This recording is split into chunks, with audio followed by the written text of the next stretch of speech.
Boa noite. Boa noite. Acidente ou falta de planejamento. Marquise de prédio cai e mata mulher em Belo Horizonte. Ela estava num ponto de ônibus a caminho do trabalho. Na porta do prédio, as marcas de sangue. O corpo da vítima ficou embaixo dos escombros. Marta Ribeiro Quadros Pinto, de 49 anos, esperava o ônibus neste ponto para ir ao trabalho quando a marquise desabou sobre ela. Não houve tempo de escapar. No local, os filhos estavam inconsoláveis. Jefferson recebeu uma sacola com os pertences da mãe e chorou muito. Nunca imaginava, né? Porque o prédio novo, recente, não é uma coisa que seja normal, né, acontecer. O acidente foi por volta das 6h30 da manhã. Na hora, segundo testemunhas, havia 4 pessoas no local, mas só a vítima estava embaixo da marquise. Segundo a Defesa Civil, toda aquela estrutura tem 30 metros de comprimento, 1,20 de largura e um peso aproximado de 8,5 toneladas. Sônia trabalha bem em frente ao prédio e só ouviu o estrondo. Eu ouvi o barulho, saí correndo para ver o que tinha acontecido, pensando que o ônibus tinha entrado nas lojas, e vi as pessoas desesperadas correndo. Ela também confirmou que a marquise do prédio, que tem 9 andares, foi instalada depois que o edifício estava quase pronto. Depois da obra toda pronta, foi colocada a marquise. Você pode se olhar o projeto da obra, vai ver que isso não existe no projeto. Foi com a máquina furando e... não sei o que eles fizeram para emendar cimento em cimento, sei lá. A perícia esteve no local. O prédio ainda não tinha sido inaugurado. As causas do desabamento vão ser apuradas. O que se sabe é que a estrutura não suportou o peso da marquise. A área externa em volta do prédio foi isolada para evitar novos acidentes. A preocupação é com essas fachadas no alto do edifício. Nós recomendamos ao responsável técnico que envie à Defesa Civil, no prazo de 3 dias, um laudo de estabilidade e que assegure a segurança da edificação. Até que isso seja feito, as fachadas deverão ser interditadas em razão da necessidade de se prevenir outras quedas de materiais e, novamente, outros acidentes. Em nota, a marca Brasil Construtora, que é responsável pela obra do prédio, lamentou pelo acidente e diz que está disposta a ajudar a família da vítima. A empresa ainda informou que só poderá dar os detalhes da obra e da apuração do que houve, para que a marquise desabasse em 3 dias úteis. Perícias já foram feitas no prédio onde ocorreu esse acidente. Hoje à tarde, o vice-presidente do Instituto Brasileiro de Avaliações, Perícias e Engenharia falou sobre a estrutura do local.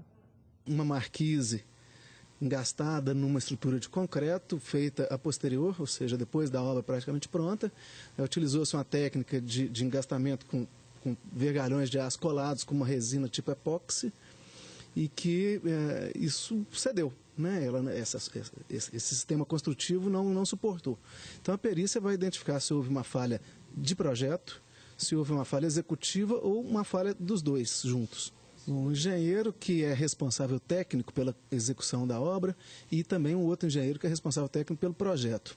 Eles podem sofrer sanções disciplinares no CREA, que vai desde uma sanção reservada até uma cassação da sua carteira profissional e, além disso, também podem sofrer responsabilidade tanto civil quanto criminal, porque houve uma morte. O desabamento da marquise no bairro União fez com que a regulamentação dessas edificações fosse novamente discutida. Luciana Viana, dos estúdios da rádio Band News FM, traz mais repercussões sobre o acidente. Boa noite, Luciana. Boa noite, Paulo. Boa noite a todos. O CREA, ele está levantando dados da ART. A ART é um documento chamado Anotações de Responsabilidade Técnica, ART. Ele está, então, levantando, o CREA, os dados desse relatório para verificar, então, a responsabilidade dos profissionais envolvidos na construção desse prédio. Agora, o CREA afirma que, no máximo 10 dias, já seja iniciado um processo administrativo. O CREA também afirma, Paulo, que ele não tem competência legal, né, para a verificação aí do exercício profissional da obra. Agora, já a Secretaria Municipal Adjunta de Regulação Urbana, nós apuramos agora há pouco, o projeto arquitetônico desse prédio, ele foi devidamente aprovado, inclusive já com a marquise, né, já que levantou-se aí uma polêmica em relação à marquise, se ela foi colocada antes ou depois do projeto, mas segundo a Secretaria Adjunta de Regulação Urbana, foi aprovada a marquise sim no projeto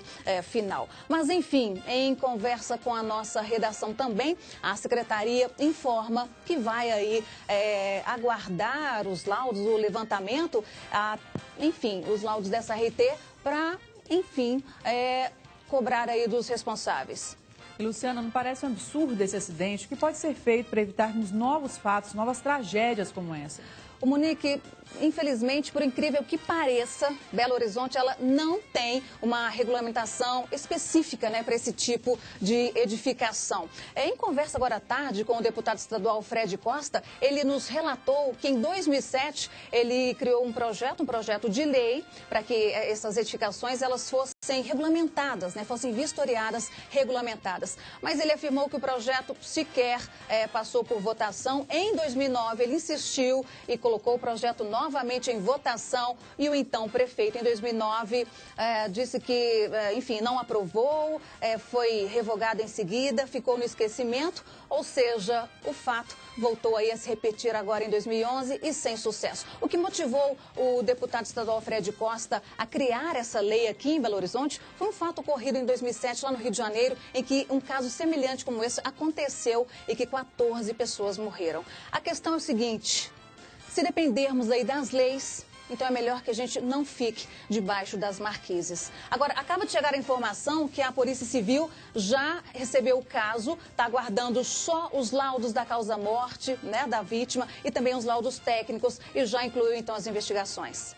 Muito obrigada, Luciana, pelas informações. Boa noite. Boa noite. É estável o estado de saúde das vítimas que ficaram intoxicadas no incêndio em um alojamento em Contagem. Os funcionários de uma empresa que dormiam no local viveram momentos de desespero. Na manhã seguinte ao incêndio, o cenário era de destruição. Portas quebradas, portões arrombados e as marcas deixadas pelo fogo. O alojamento foi interditado. Na madrugada desta quinta-feira, 60 pessoas que estavam no local foram surpreendidas pelas chamas. Os moradores que conseguiram sair primeiro tentavam arrombar as portas para liberar os amigos. Em pouco tempo, a fumaça tomou conta do local. Era possível ouvir o pedido de ajuda. Ambulâncias do SAMU foram deslocadas para levar os feridos a hospitais da região.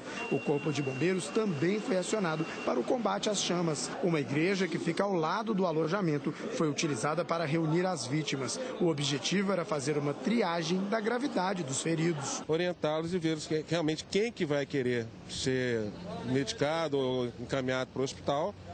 E quem não quiser, a gente não pode forçar. Uma das vítimas que sobreviveu ao incêndio desta madrugada em Contagem disse que para sair teve que passar por cima das pessoas. Eu pisando em cima de gente, correndo e pisando em cima de gente, pô. Segundo o Corpo de Bombeiros, o fogo começou no porão e subiu para os andares. Não havia saída de emergência. A princípio é uma única saída. 4 operários continuam internados, mas devem ter alta até amanhã. Ninguém da empresa quis se pronunciar, mas o Ministério do Trabalho foi acionado e punirá os responsáveis pelas péssimas instalações destinadas aos operários.